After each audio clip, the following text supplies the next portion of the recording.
오늘의 책은 마음 홈트, 저자는 마리안 로안스 에스타페. 이 책을 소개하는 글입니다. 내 마음, 몸의 관계를 알고 기꺼이 행복을 맞이하는 법, 30여 가지 임상 사례를 통해 마음의 작동 원리를 들려준 여행과 같은 책이다. 뇌를 이해하고 감정을 관리하고 스트레스 요인에 대한 반응을 올바로 인식하면 행복한 삶을 누릴 수 있다. 세계 최고 우울증 전문 의사 마리안 로안스 에스타페는 신경과학 기반의 행복의 길을 친절하게 안내한다. 얄팍한 눈속임의 가이드북이 아니다. 대인관계의 스트레스, 정신적 상처, 과잉 자극에 우리 뇌가 어떻게 반응하는지 자세히 살펴보고 최신의 임상실험과 연구에 의해 확고하게 입증된 기술을 통해 우리 삶을 온전하게 지키는 방법을 가르쳐준다. 여기에는 뇌를 이해하고 건강한 목적과 목표를 설정하고 의지를 강화하고 감성 지능을 키우고 자기 주장을 개발하고 과도한 자기 비판과 자기 요구를 피하고 입증된 낙관주의 기술을 익히는 것이 포함된다. 기분은 주어진 상황이 아니라 상황을 해석하는 방법에 따라 달라진다. 상처 없는 삶의 이야기는 없다.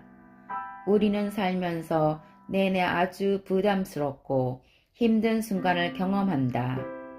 때문에 그것들을 극복하는 법을 배우지 않으면 또는 적어도 배우려고 시도하지 않으면 행복해질 수 없다. 삶에서 벌어지는 일 중에 우리가 선택할 수 있는 부분은 그리 많지 않지만 그것에 직면하는 태도는 우리 마음대로 선택할 수 있다. 책의 내용이 너무 좋아서 발췌하기가 어려웠습니다. 일부를 요약하여 읽어드립니다. 뇌는 우리의 내적 균형에 깊은 영향을 미친다.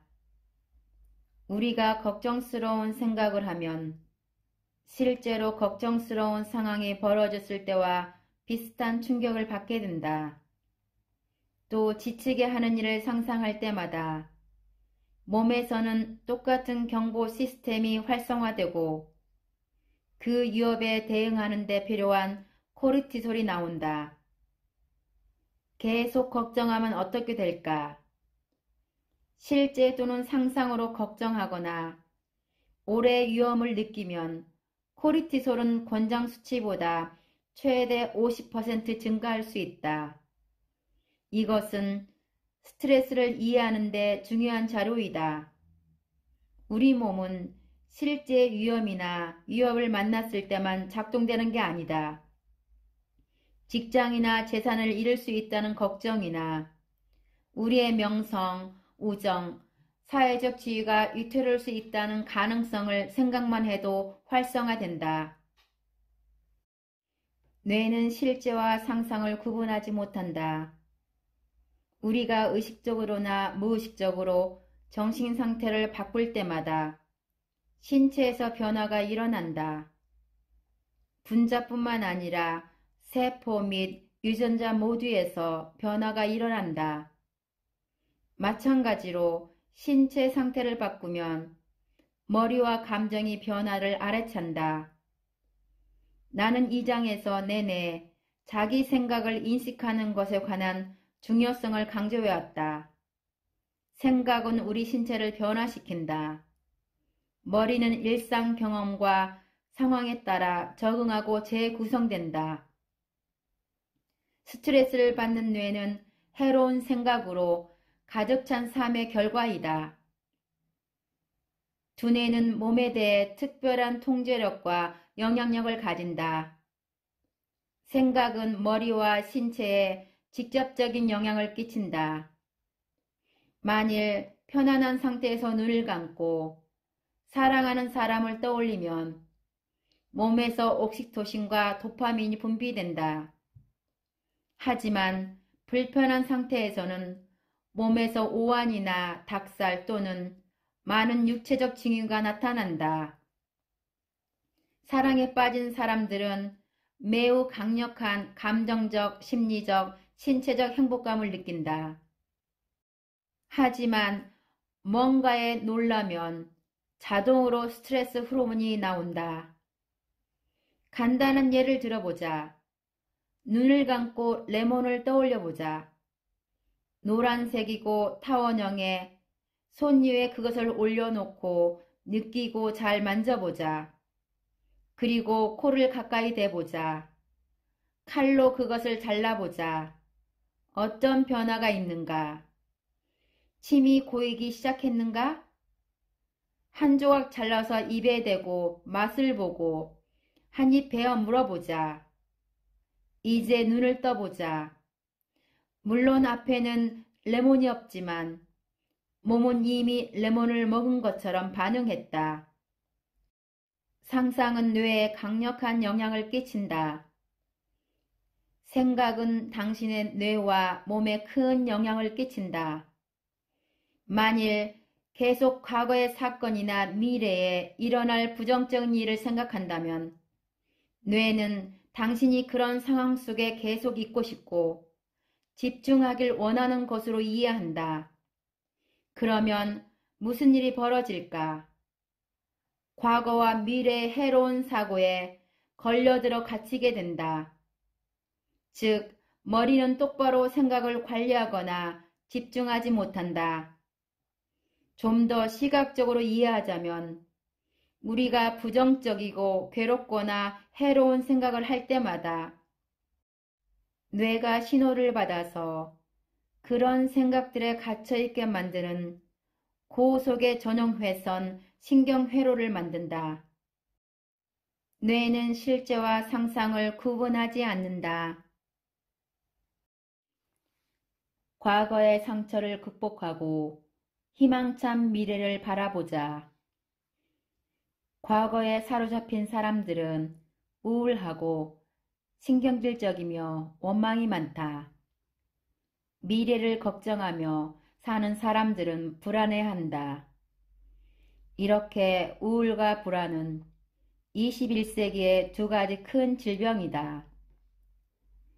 우리가 걱정하는 일의 90%는 절대로 일어나지 않는다. 하지만 몸과 마음은 그것을 마치 진짜 일어난 것처럼 경험한다. 우리는 일어날 가능성이 없는 일들에 끊임없이 시달리며 살아간다. 만일 시험에 합격하지 못하면 어떡하지? 해고되면 어쩌지? 이 프로젝트가 잘못되면 어떡하지? 장학금을 못 받으면 어쩌지? 애인이 날 떠나면 어떡하지? 내 아이에게 무슨 일이 생기면 어떻게 하지? 내가 아프면 어쩌지? 부모님이 편찮으시면 어쩌지? 여기에서 되풀이되는 말, 뭐뭐 하면 어떡하지? 는 우리 몸과 마음에 매우 강한 영향을 미친다. 현재 이 순간만 행동하고 느끼고 반응할 수 있다는 사실을 절대 잊지 말자. 당신이 누군가에게 무슨 걱정을 하냐고 물어보면 과거나 미래의 일들을 대답할 것이다. 우리는 현재를 사는 법을 잊어버렸다. 과거에 집착하는 삶. 과거는 귀중한 정보원이지만 그것이 미래를 결정할 수는 없다. 과거의 마음을 묶어두고 이미 벌어진 일을 향해 계속 되돌아가면 우울과 좌절, 죄책감, 슬픔 또는 원통 같은 감정부터 우울증까지 여러 부작용이 나타날 수 있다. 이 모든 것에는 현재를 즐기지 못하게 막는다는 공통점이 있다. 과거에 갇혀 있으면 우리의 삶은 앞으로 나아갈 수 없다. 죄책한 만큼 해롭고 파괴적인 감동도 없다. 이것은 자신이 올바르게 행동하지 않았거나 기대치를 채우지 못해서 자신이나 다른 사람을 실망시켰다는 느낌이다. 죄책감은 당신 내부에서 시작될 수 있다. 이런 경우 당신은 항상 실패나 실망을 떠올린다. 그리고 시선은 늘 자신을 향하는데 한계와 실수만을 바라본다. 앞으로 나아가거나 긍정적으로 보지 못하도록 가혹할 만큼 끔찍하게 자신을 경멸한다. 죄책감은 외부에서 시작될 수도 있다. 주변에서 자꾸만 생각나게 만들거나 비난의 손가락질을 한다. 예를 들어 어렸을 때는 부끄러워해. 그렇게 하면 아빠가 슬플 거야. 라고 하고 어른이 되어서는 경제학을 전공했어야 했어. 결혼하지 말았어야 했어. 그 사업을 하지 말았어야 했어.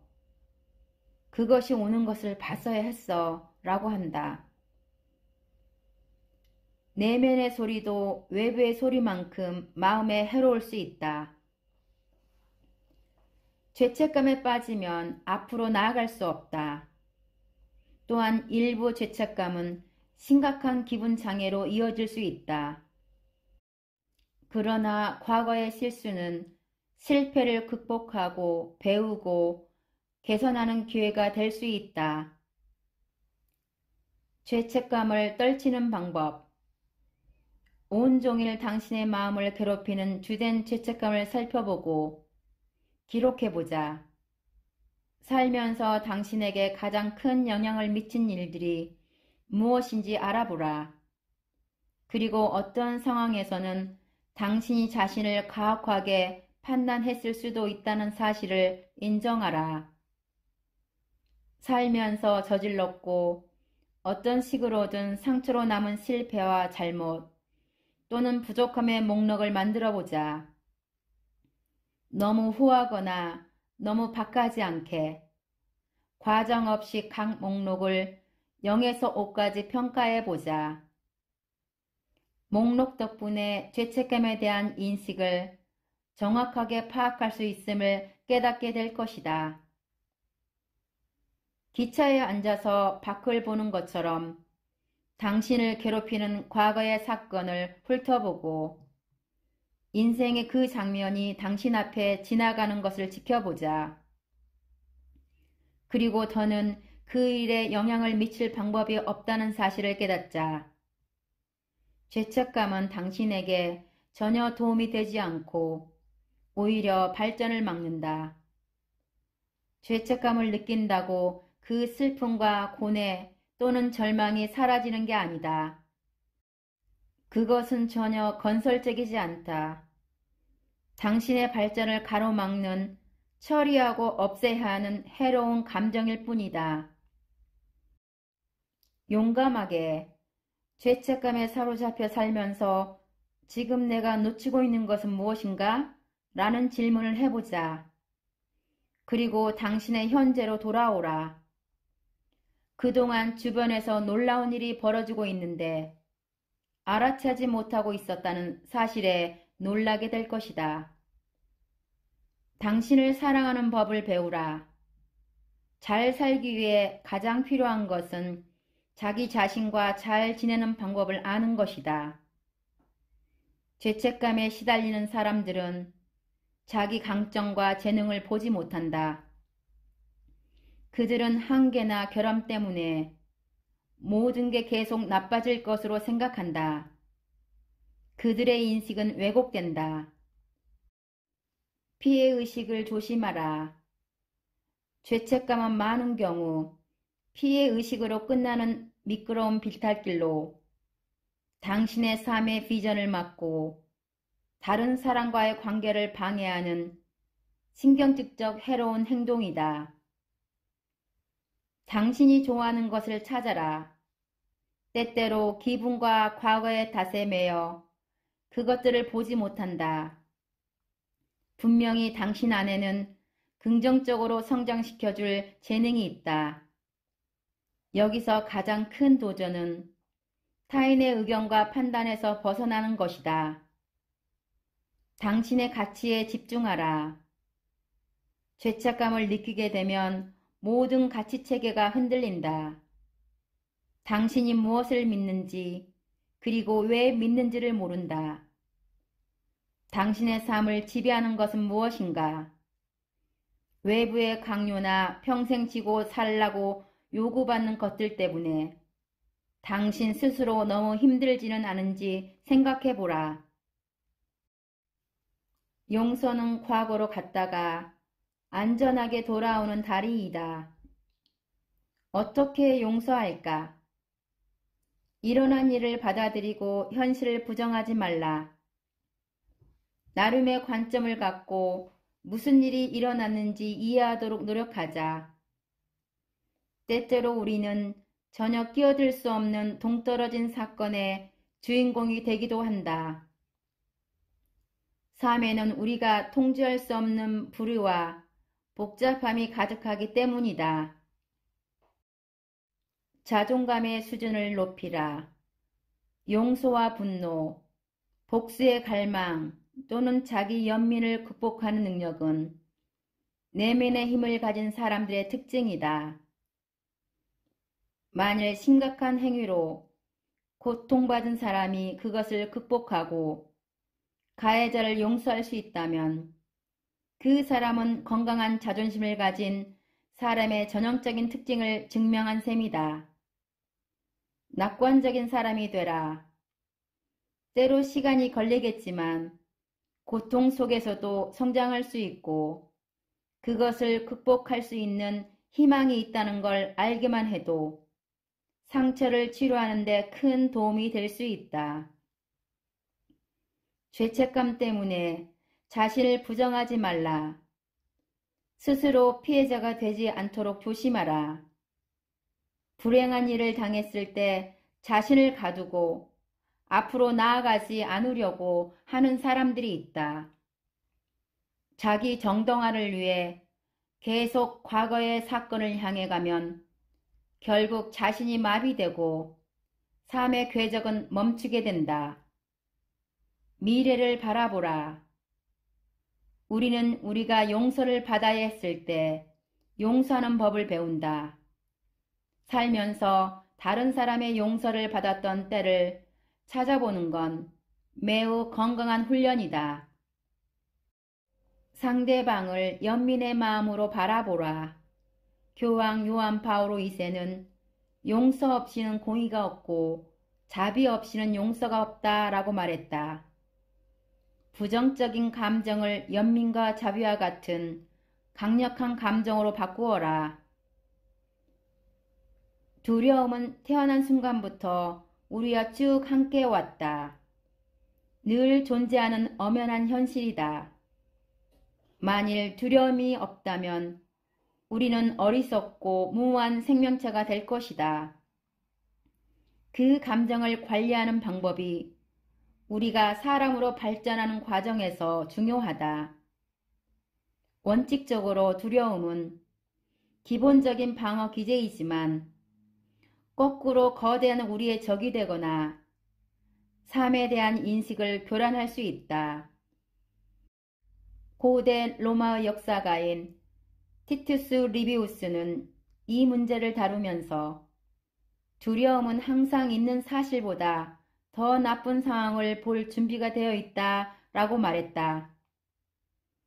두려워하는 사람은 자신의 환경을 적대적인 것으로 인식하고 상황을 안 좋게 만들고 모든 것에 취약하게 만든다.